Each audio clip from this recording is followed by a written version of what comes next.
a nice cool December evening. We'll get started at 5:30 and anyway, it's or 5 o'clock, isn't it? It's dark. Yeah. Audrey, will you please lead us in the pledge? Certainly. You can. Pledge allegiance to the flag of the United States of the Republic of the City.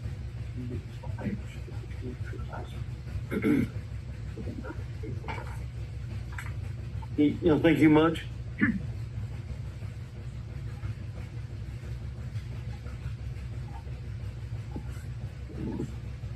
We'll start off, Madam Secretary, with the roll call. Division 7, Gary Van Dam. Here. Division 6, Audrey Miller. Here. Division 5, Rob Paris. Here. Division 2, Keith Dias. Here. Division 1, Drew Mercy. Here. Division 3, Frank Donato. Here. Division 4, George Lane. Here. General Manager Knudsen. Here. General Counsel Kim. Here. And Angel Fitzpatrick present for Holly Hughes. No, thank you. We'll move on to item number 4, voluntary public poll or roll call. So if anybody's listening, which we hope they are, we're always glad to hear. We may be listening in. White Fence 3, Jack Cephas. Jack, you're welcome as usual. Thank you. Good evening. John, you Hey, John, we missed you the last couple of meetings. Hey, John and Galen, welcome. Brian Burner, Court Stillwater District. Welcome. Okay, well, thank you much. We'll move on to item number 5, public comments. If anybody would like to address the board on items is not on the agenda, now's the time to do so. Is it too early for me to talk about the administrative candidates for the Water Master Board? Matt, what's your, Good evening, Galen. This is Matt.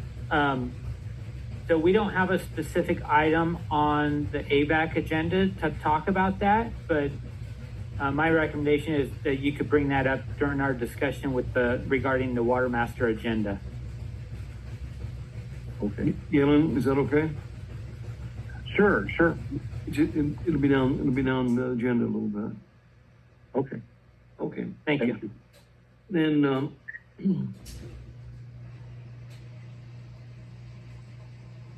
move to item number 6, adoption of an agenda.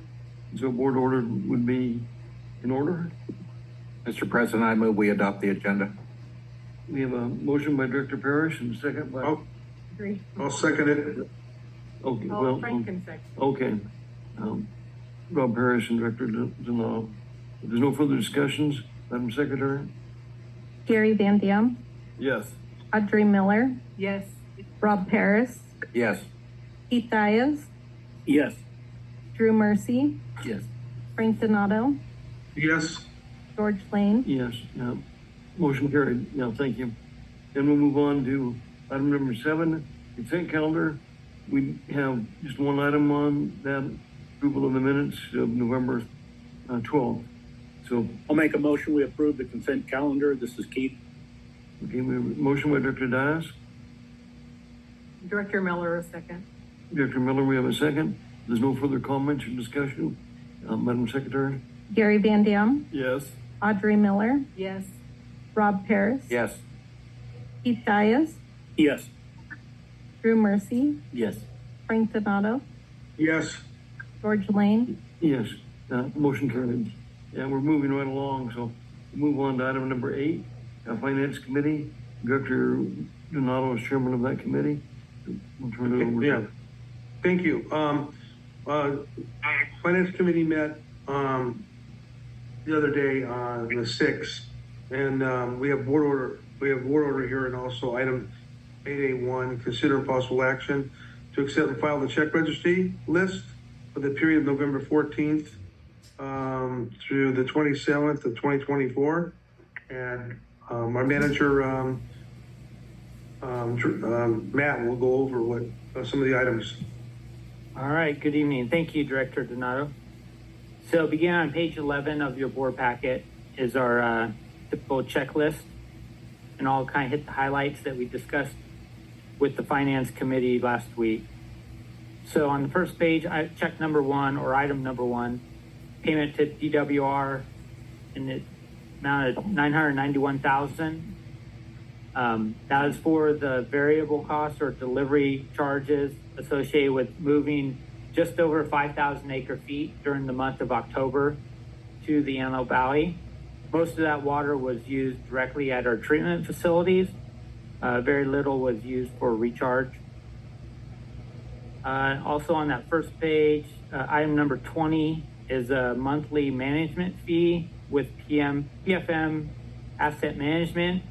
We talked a little bit about this with the Finance Committee, and there's some interest from the committee in looking at other options available to us for the investment portfolio that we currently have with PFM to try to reduce or eliminate our management fees. Then on the second page, we have items 24 and 25. Both are payments to CompuShare Trust Company. These are interest payments associated with two bond issues. The first one, item number 24, is $224,000. And that's associated with our 2017 Krebs bonds that were issued for the construction of the solar facilities. That's a IRS low interest bond. Works out to a little over 1% interest rate. So of this $224,000, we'll get roughly half of that back with an IRS credit in the coming weeks or months. Item number 25 is associated with the 2016 refunding bonds, and that's just over $1 million interest payment. A question was brought up by the Finance Committee as to when we could, if we wanted to look at paying these bonds off early, when could we do that? And both of these are eligible in mid 2006 or 2026. I think it's June of 2026.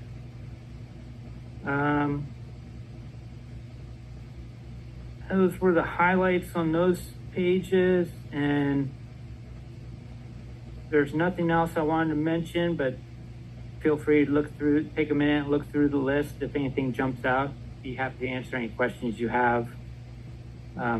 We also, at the end of this checklist, we have the checklist associated with the High Desert Water Bank, which is funded by Metropolitan Water District, and we have some progress payments for the construction activity out there, as well as the ongoing operation and maintenance.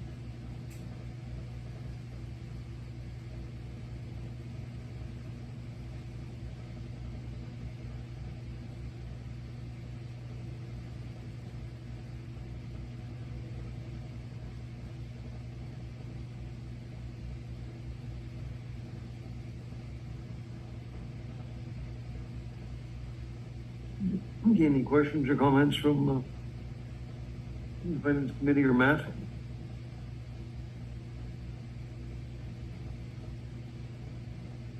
I'll make a motion on Board Order 881 to be accept and file check registry. Mr. President, this is Rob. I second that motion. Okay, we have a motion in a second.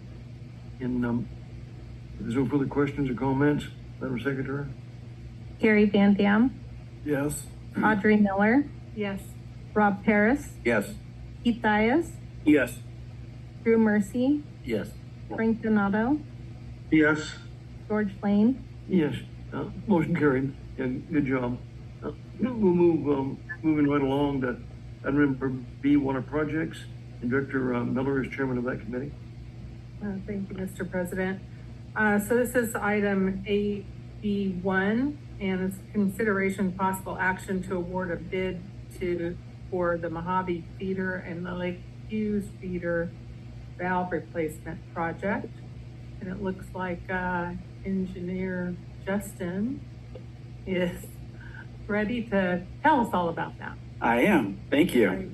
Good evening, President Lane and members of the board. The Water Projects Committee met, what's going on here? There we go. Met last Thursday to discuss this item. This is a planned and budgeted asset replacement project from our maintenance and operations teams. Would be replacing 7 non-functional butterfly valves ranging in size from 6 inches to 18 inches in a few different areas of our system. So the maps on the screen here, this left side picture is the Mojave feeder. So Roseman would be to the south or bottom of your screen here. And then our central feeder comes up. We have our 4 Mojave tank farm tanks before the line splits out to the north feeder, which goes out towards Edwards and Boron. But then the line continues north to feed Mojave Public Utilities District. So on this line, there's 3 valves that are in need of replacement. There's an 18-inch valve right here at the Mojave pump station, another inline valve, 18 inches, and then a 16-inch valve where the pipeline turns and goes towards the neighborhood on Camelot there. Those valves were all installed in the 1980s. And then in a separate part of our system, coming off of the aqueduct with raw water, is what we call our Lake Hughes feeder. So this is just upstream in the aqueduct from our Quartz Hill Water Treatment Plant here. And there's 4 valves that need to be replaced here. 2 of these customer valves, 6 inches, which go directly into the customer vaults there. And then we've got 2 12-inch valves at the end of the line. One of them goes into the Elizabeth Lake. The other one goes to the Lake Elizabeth Mutual Water Company for their water supply. Now, those were installed back in the 1970s. We know that there are some customer meters on these feeders that we know are inaccurate, but we cannot replace them without the ability to isolate to take those meters out and replace them. So that's one good reason to do these replacements. The other is in the case of these inline valves, if there were any ruptures in the pipeline or anything like that, we would not have the ability to isolate those at the moment. So it's always good to get working valves back in service. Where was the 6-inch valve? Those are 2 of the customers off of the Lake Hughes lines. Those would be Aquaview and Caldwell. So we have a 6-inch and a 12-inch. I'm just trying to understand what size is the pipeline. 6 inches. So the 2 customers, the Caldwell and Aquaview, those are 6-inch lines that go into their customer vaults, and the 6-inch valve there. The end of the Lake Hughes feeder line is a 12-inch going to Lake Elizabeth Mutual Water Company that goes to their filtration plant, and then into the lake is another 12-inch valve. What's that pipe is 6-inch? That's 12-inch. The feeder line is a 12-inch. Okay. Yeah. Okay. Yep. So the scope of work would be the replacement of those 7 valves with new valves, an air release valve, some valve bypass piping, and as well as the turnout piping that goes into the wall of the turnout for those 2 customers I mentioned. It also will require the installation of a line stop and Mojave feeder to keep some of those customers in Mojave Public Utilities District in water while we do this work. But it is time-sensitive work. So this is work that needs to be scheduled during the winter months when demands are low and our customers, Mojave Public Utilities District and Lake Elizabeth Mutual Water Company can deal with an outage for a brief period of time. In the case of Mojave, we have in the contract a maximum of 7 calendar days shutdown with work to be completed no later than February 21st. In the case of Lake Elizabeth, it's a 48-hour maximum shutdown, also to be completed no later than February 21st. At the same time that the contractor's doing their work, our maintenance department will be extremely busy. They're going to be doing the work inside of the customer vaults once those are isolated, including replacing those meters that do not work. They'll also be installing valves on the Mojave pump station as well as the Willow pump station. And our electricians will be tying in an emergency generator transfer switch during that outage as well. So a lot of work will be occurring during this time frame.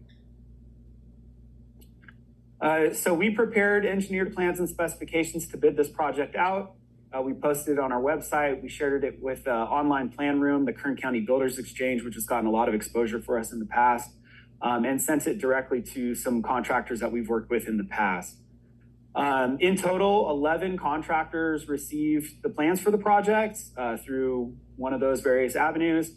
And about 30 subcontractors and material suppliers as well. So we did cast the net as widely as we could for this project, but only one contractor attended the optional pre-bid meeting and ultimately submitted a bid for this project. That contractor was Sierra Construction and Excavating. Their total bid price was $651,430, which was just a little bit over the engineer's estimate for this project. So we do think we're getting a fair price here. They did not know that they were the only ones submitting a bid, so they should have kept their pencil somewhat sharp with that unknown. And they're a good contractor. They've done a lot of work for AVEK in the past, including the emergency west feeder repairs that we had done, as well as several projects for the operations and maintenance department last year. Justin, you mentioned there were like the 12 contractors were originally interested in it. Right. Yes. And 30 some equipment suppliers. Mm-hmm. So what equipment were we talking? The valve suppliers, some cases it's it's rental equipment, various things. It could be porta potties. But the contract will be doing that, is that correct? Yeah. They always reach out and look at that. Then they try to get with the contractor to give them their best price to include within their bid. Okay, Yeah. thank you. Mm-hmm. So the Water Projects Committee asked a good question. We're replacing these valves because they don't work. How do we avoid this in the future? So we talked about a valve exercising program that our maintenance department is putting together. That way we have an opportunity to work these valves every so often, and hopefully, have these valves have a long life for us in working condition out there in the field. So with that, the recommendation of the Water Projects Committee and staff would be that the board would award the bid for this project to Sierra Construction in their not to exceed low bid amount of $651,430. Be happy to answer any questions you might have. Yeah, I had a question. How long does those valves last? I don't know, John, 30 years more? 30 to 50 years. We work them once a year. Okay. And when you said inaccurate, what did that mean exactly? So they don't register all of the flow that's going through them. So obviously that's cash register for the agency. So it is important to get those replaced. The valve at the Mojave pump station can register, or the meter at the Mojave pump station registers flow when they're low, when we're just operating one pump. But when we go up to 2 pumps, we see some inaccuracy in those readings. So we need to get that meter replaced. They're older style meters. So we've gone to mag meters as a standard now, which are very accurate. So we'll get them replaced with one of those. Do they register in acre feet or cubic feet, or how do they register the new ones? We typically try to totalize them in acre feet because it makes things easy, but it can be 1,000 gallons, cubic feet, 100 cubic feet. It could be almost anything. Are those electronic then, the newer ones? Are they electronic? So you're reading them off the software on the it's got wires that go to a panel that's outside, and you can read it off of that panel, but it's all electronic. Yep. What's the board's pleasure? Well, if there's no more questions, I'll move on this item 8B1. Second. Okay, we have a motion and a second. There's no further discussion. Madam Secretary? Gary Van Dam, Yes. Audrey Miller, Yes. Rob Paris, Yes. Keith Dias, Yes. Drew Mercy, Yes. Frank Donato, Yes. George Lane. Yes, motion carried. Yeah, Thank you. Thank you, Director Miller. We'll move on And to, thank you, Engineering Manager Liz. Anytime. Good job, Justin. Thanks, Justin. we'll move on to item number C, Water Master and Groundwater Stewardship Committee, and Director Parrish is chairman of that committee. And I'll have Matt do that for us. Okay. All right. Thank you, Director Paris. Good evening, board again. So on page 40 of your agenda packet is a brief staff report that kind of hits the highlights of what is on the agenda for tomorrow's Water Master meeting. The actual agenda for tomorrow's meeting is also included in your board packet on page 43 of your packet. And a few slides here to hit the highlights. So one item tomorrow is going to be discussed is approving the administrative budget and the administrative assessments for calendar year 2025.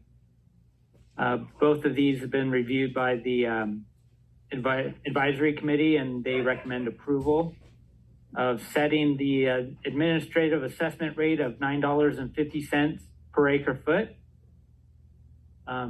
That's no increase from last year. If you remember last year, we did we were also at $9.50 total per acre foot. The budget shows a total revenue of $1,037,000 roughly, and an expense of $979,800. So there would be an addition, if everything pans out per the budget, of $57,000 to the rate stabilization fund or reserve fund for the water master. Angel, do you know what the balance is, or maybe Pete, in that reserve fund? I don't off the top of my head. Okay. Sorry. So that's the budget and the assessment rate. Another item that's going to be discussed is the approval of the 2025 replacement water assessment rate. This item was also recommended for approval by the advisory committee. So the proposed rates are $636 per acre foot for properties or producers within the boundaries of the Antelope Valley State Water Contractors Association, and $1,124 per acre foot for properties or producers outside the boundaries of the association.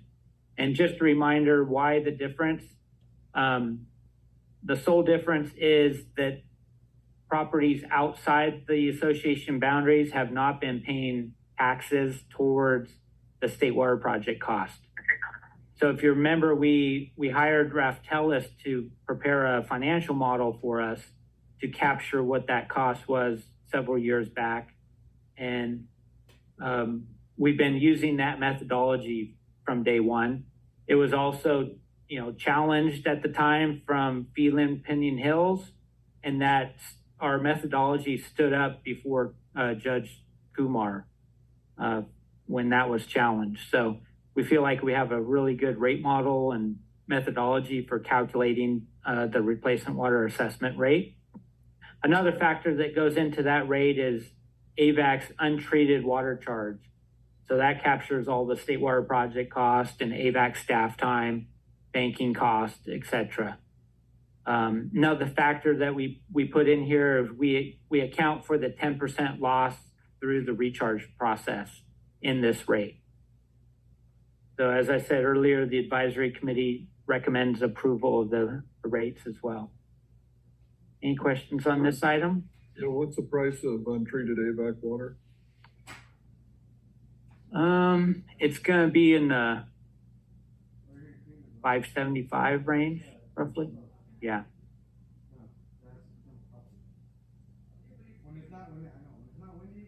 We have a few new production applications. There's 3.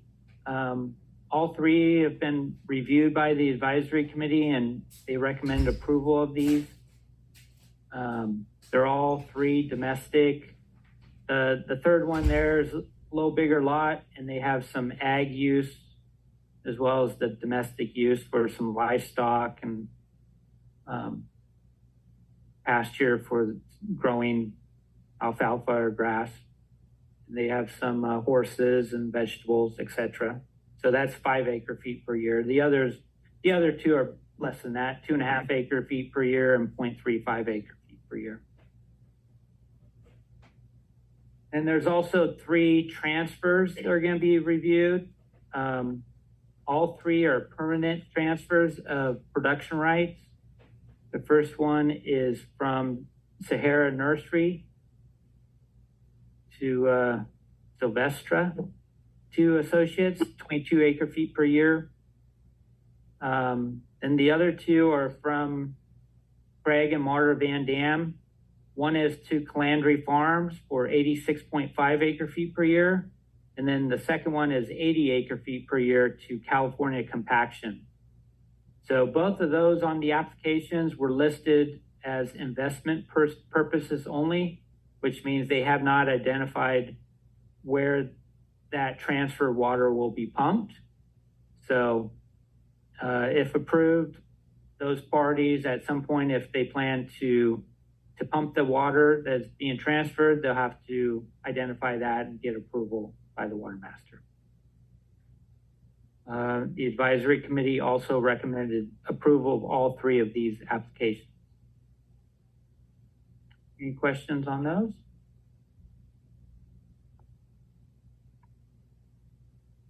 Another item is, as you know, each year, the water master prepares a letter to the association requesting replacement water for parties that have, or new production that has pumped in the previous year, and the water master has collected a water replacement water assessment fee. So this year, water master is putting in a request for just over 310 acre feet. So a smaller amount than we've seen in prior years. Prior years, it's been in the roughly 1,000 acre feet. So that letter from the water master goes to the association, and then the association prepares kind of a plan as to where they're going to provide that replacement water. The water master engineer reviews and approves that, and then payment is exchanged. Payment is transferred from the water master to the association and ultimately ends up with either AVEK, Palmdale Water District, or Little Rock Creek Irrigation District, depending on where the water was pumped within our boundaries. Say that again about Palmdale and Little Rock. So depending on where the party overproduced or paid a replacement water assessment, whether they're within AVEK, Palmdale, or Little Rock's boundary, that's who collects the fee from through the association, and who is responsible for providing the replacement water. So lion's share of that is always comes from AVEK, but For all practical purposes, I mean, there's no physical water put there. That's all paper transfer. Yeah, a lot of it's paper transfer. So what we've done in the past, AVEK, is we have documented a release of water from one of our water banks to the basin, and then we collect a fee for that from the water master. So a lot of it's on paper. We aren't physically moving water. Yeah, thank you. Yep, you're welcome. And I think those were the highlights, but if anything else jumps out, there is going to be a closed session to talk about a few things. And I believe Galen Kyle had a comment at the beginning of the meeting. Yeah, Galen, just go ahead when you're ready. I was just I wanted to ask the board to vote no on the two administrative candidates for the water master board. The two candidates have open-ended contracts, and I'm sure that they will exceed this bid just like Hallmark did last year. We have the best team in place right now with Patty, Angel, and Peter. They know the judgment, they're local, they know the parties involved. They're good, honest, and efficient people. Nobody can compare to them. Last year, Hallmark charged from January 1st to November 30th, $200,500. For the same period this year, AVEK charged $109,112. And the two bids we have before us are just like Hallmark's. I just think it would be fiscally irresponsible to go with anybody but AVEK. Now, this isn't just me saying this. You've already heard my wife read John Calandri's letter asking AVEK to continue. But the advisory board has also backed AVEK. And it would have been an even bigger vote if they thought AVEK was going to take the job. So you're the most popular game in town, and I'm asking for your help in this matter. Thank you. Yeah, thank you for the positive comments. Is there any questions from the board? But that'll be taken into consideration. The meeting is tomorrow. Yeah. Okay, is there anything further from the board? We really don't need a board order, do we, Matt, at this point? No, I think as long as everybody's in agreement with the direction and items we went through. I think Director Paris has his marching orders for tomorrow. Okay, I do. Okay. Okay. Thank you much. All right, thank you. Okay, just moving right along, we'll move to item number 9, General Manager's Report. Matt, back to you. All right, so it's gonna be a team effort this evening. Next slide, Angel. I think Pete, oh no, I'm gonna start off. So this is a slide showing operation of our current existing facilities. The top left are the 4 water treatment plants that we have. And you can see current flows. Flow is down a little bit because demand is down with the cooler weather. Our customers are using less AVEK water. So right now, Quartz Hill Water Treatment Plant is flowing 22 million gallons per day. And then we're supplying Acton via Palmdale Water District about 2 million gallons per day. Roseman plant is offline, as well as Eastside. We're supplying all the water for those systems from our groundwater facilities or banking facilities. The bottom left shows our banking facilities of what we're recovering from those facilities. And Westside Water Bank is flowing about 2.5 million gallons per day. Most of that is going north to serve Edwards, US Borax, Mojave, etc. Westside Water Bank going to the south. That's not treated, is that correct? That is all groundwater, basically, or it's recovered imported water. The only treatment for that supply is chlorine. Then that pipeline also goes south, what we call SNP South, and that supplies LA County Waterworks. And that's flowing about 200,000 gallons per day. And Bench Ranch is about 1.5, and the ag wells in Kern County are currently off. The top right shows our various groundwater recharge, imported water being delivered to recharge. Westside Water Bank is off. We're holding that water that we have in San Luis, about 25,000 acre feet for next year. East side, we're flowing about 3 acre feet per day of recharge. Upper Amargosa, about 5.5 acre feet per day.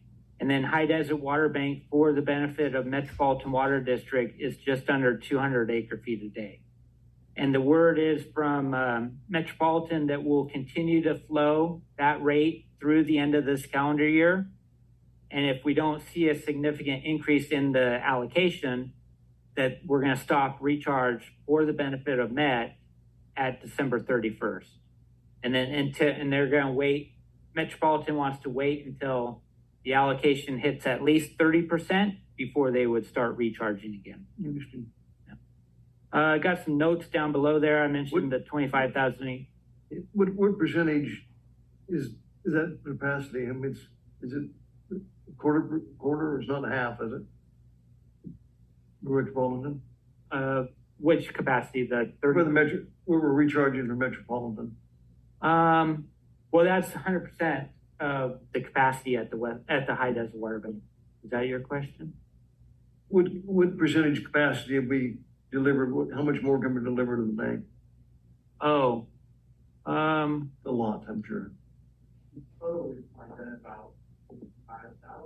Yeah, it's been about 55,000 total. So, and we've delivered how much? About 55,000 acre feet to the bank total. We've delivered them to High Desert Water Bank. Yeah. Since it started.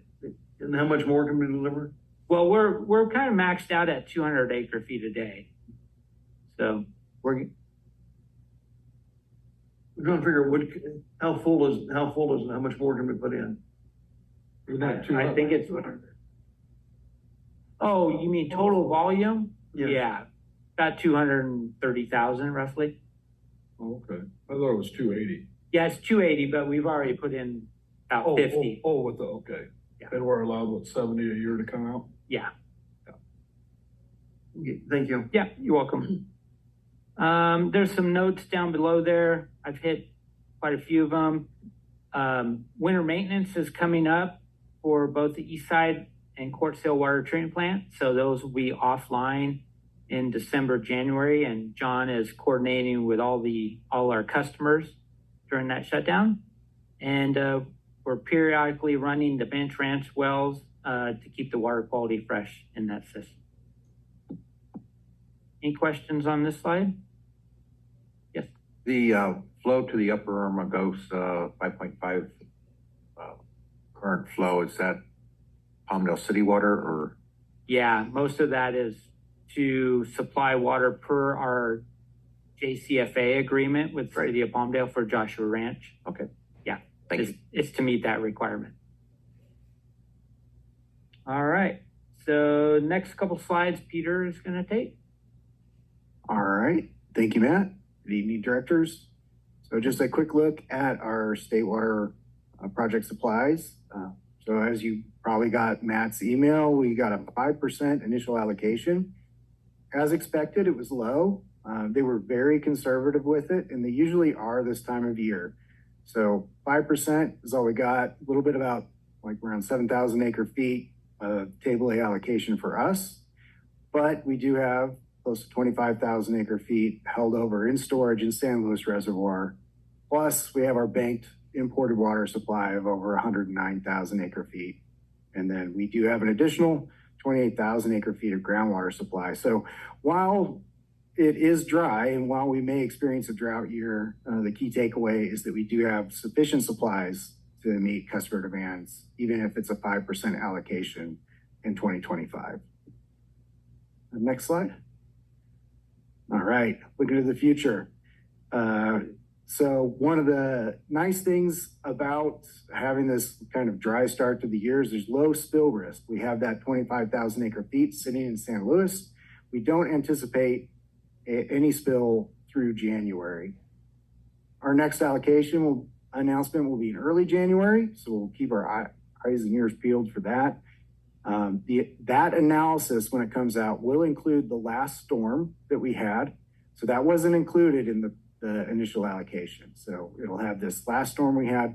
Plus, there seems to be another atmospheric river that might hit this weekend, which will help boost that water supply in the northern and central parts of California. So looking forward, it looks good that there might be a good chance of an improved allocation, maybe a modest jump in January. So that's just a quick look at our state water project supplies, what we got, what we're looking forward to. Any questions? All right. Thanks. Thanks, Pete. Well, I have one question. Last year at this time, Pete, what were we allocated? I think it was also 5%. I think it was 5 was the initial, yeah. So we're not doing too bad. No, I think 2023 started off as a 5% year, so you never know. Right. Last year may have been 10, huh? Maybe. Yeah. Because it was following a very wet year. Right. In 2023. And Keith, what did we end up with? 40. I knew you'd know that.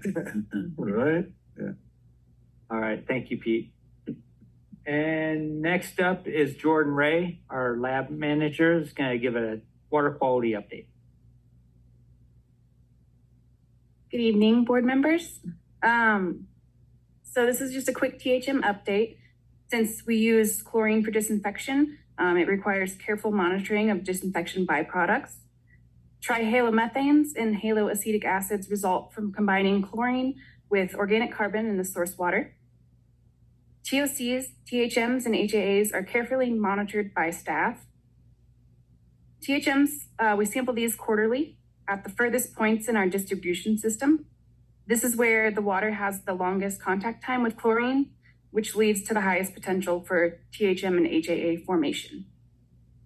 2024 fourth quarter sampling was completed on November 21st, so we thought we'd give you kind of an end of year update on the results. All right, so this is a graph showing the locational running annual average for the past 5 years. So you can kind of see trends in how operations manage to keep it low. So the MCL for THMs is 80 parts per billion, and that is shown by the red line at the top of the graph. AVEK sets an internal goal of 64 parts per billion. And this is that's the green line. This allows our customers room to maintain compliance with the regulation. And so you can see we've achieved that goal. All the results have been below the 64 parts per billion. And then we ended the year with the highest running average for any location at 49 parts per billion for LA County, and then 20 parts per billion for Kern County. Okay.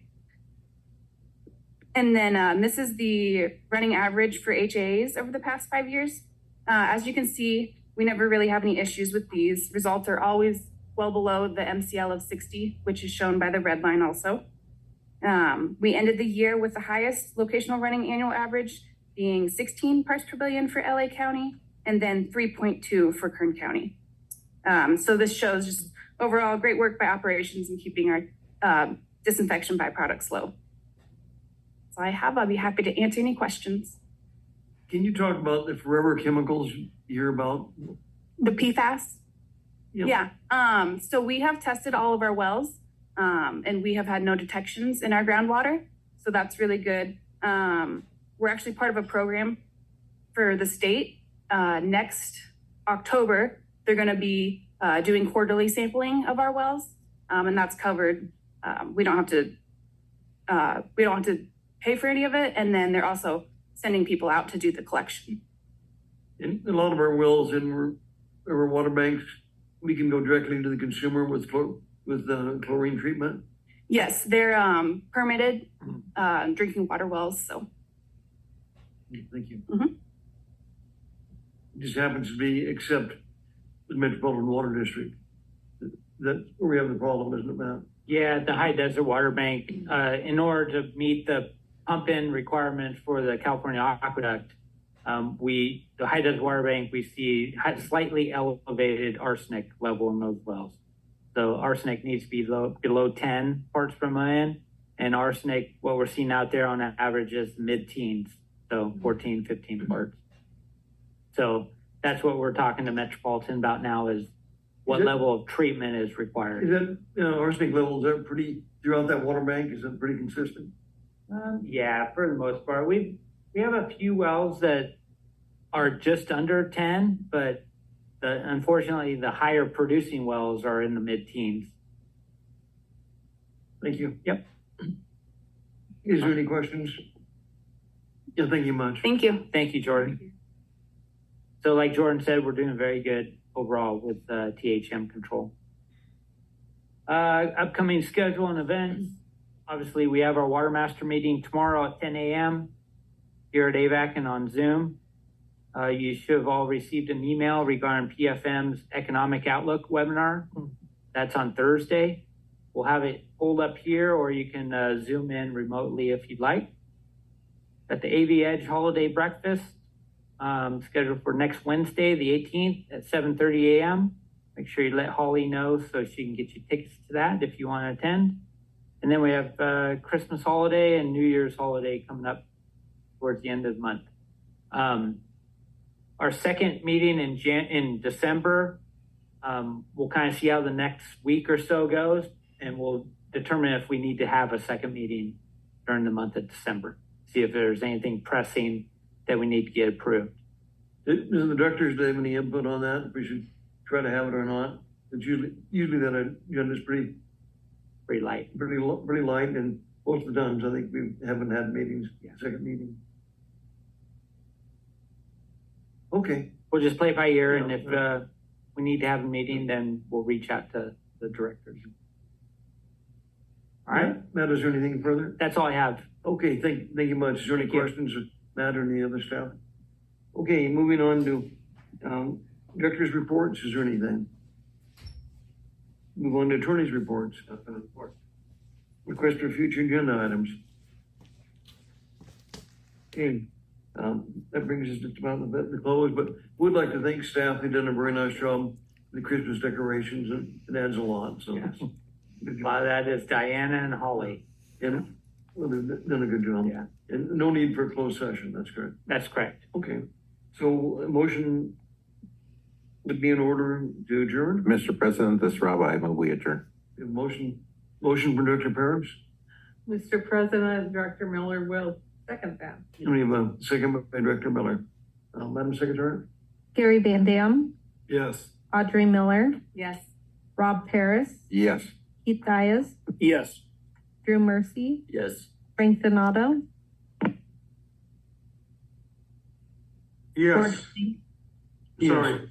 Motion carried. Everybody have a nice evening and good holidays. Yeah, thank you. We're doing- Happy holidays, everybody. Good night.